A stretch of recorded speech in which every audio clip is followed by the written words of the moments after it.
I really believe what we used to do to traitors is what we should do today. Give them a fucking Alabama necktie, you piece of shit.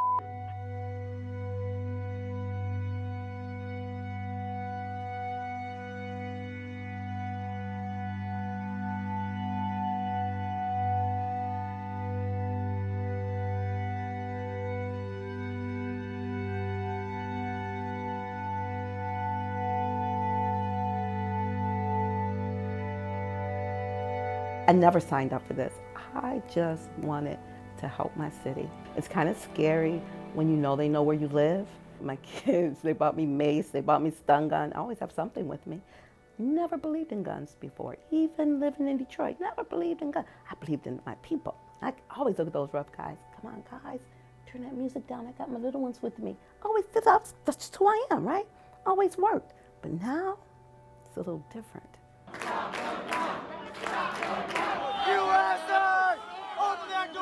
So yeah, afraid for my life, absolutely. And I'll do anything to protect my life as well. The threats mention, me by name, mention my address, and in one included a picture of our home. My dad has the same name as me, his Parkinson's disease, a little worried, about him because we live so close and have the exact same name. I think one of the most disturbing parts is because we are so busy and this is such an important thing that we're doing, you're having to look past whatever your trauma your family is being put through, especially when they're described as the targets of threats, right? You're having to contact them and say, like, take care, and what are you doing to make sure that you're safe without actually being able to be there. I think that's one of the most difficult things of all. You're a thief of democracy, a pig of humanity. You're a liar and a fraudster, and you will have your day of reckoning, and it's not just the courts. Jail clothes will look good on them giant f***ing hips you got. What happens is, they're not really mad at me. They don't even know me.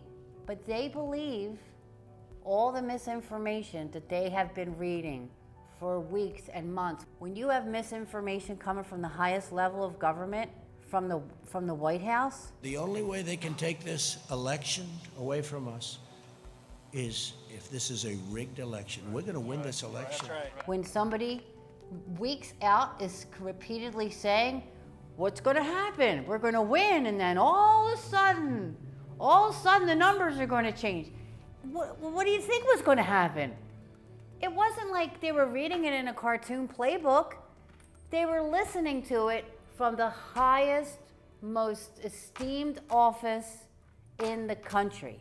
Hey, when you people get through the line in Georgia, you ought to blow your f***ing brains out, you piece of shit. You get cowards that call in unknown, they block their number. But I think all of those should be pursued. I don't think that we should allow for people to be able to just call with impunity and say whatever they want and threaten election workers or staff that are here just doing their job. Everyone who receives a nasty email or a threat has a right to be concerned about it. But we have to vet those and determine which ones are real threats versus free speech. It is concerning. It's concerning when people who are telling you they're repeatedly going to come hang you, they're repeatedly threatening you, also tell you that they know where you live and they're going to come and get you. It is concerning. So I've had to assign one of my employees to help me look for threats. They don't have the training to do that. They're not able to see just the number of threats coming in. So it is really concerning. All the threats that we've identified that have been actionable, I have found myself. We need to stop weaponizing election administration. It doesn't need to go there. I understand that when you have a race, you have an R versus a D, and that is a political process. But the calculating of the votes, that is an objective measure, and people are just doing their job to make sure we have fair and honest elections, looking straight down the line, and then at the end of the day, calling it that this is the person that won that race, and that part is not political. Our average poll worker is about 60 years old. So they're not signing up for this. They come in, they just want to write your name down and issue you a ballot, period. But now we're running for our lives, we're being threatened. in the midst of a pandemic. When you lose, it does hurt. It does hurt. But you can't start lying and saying that everybody's a cheat. You can't say storm the Capitol. You can't say we're going to get these people. Well, what are you doing? You're destroying democracy.